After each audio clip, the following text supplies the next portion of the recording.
ఏముందండి, ఏమన్నా అడుగుతున్నాడా మిమ్మల్ని? కానుకలు ఇమ్మని అడుగుతున్నాడా? లేకపోతే మీ భూములు రాసి ఇమ్మని అడుగుతున్నాడా?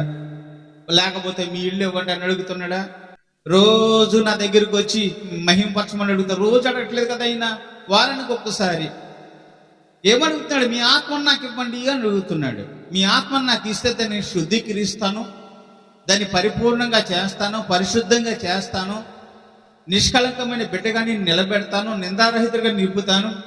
నా ఎందుకు విశ్వాసం ఉంచండి, నన్ను నమ్మండి, నేను దేవుడను, ఈ సువార్తమానం విత్తుతున్నాను, దీన్ని నమ్మండి, నమ్మి బాప్తిసం పొందండి అని అన్నప్పుడు దాన్ని నమ్మటానికి బాధ ఏంటి? మనం ఎన్నోసార్లు పాప సంబంధమైన జీవితం జీవించినప్పటికీ కూడా దేవుడు చూస్తూనే ఉన్నాడు. మనల్ని ఏమైనా కొట్టాడా? మనం చేసిన దాన్ని బట్టి మనకి ఏమైనా ప్రతీకారం చేసానా? చూడండి, మనం చేసిన పాపములను బట్టి, తప్పులను బట్టి మనకేమైనా ప్రతీకారం చేసాడా?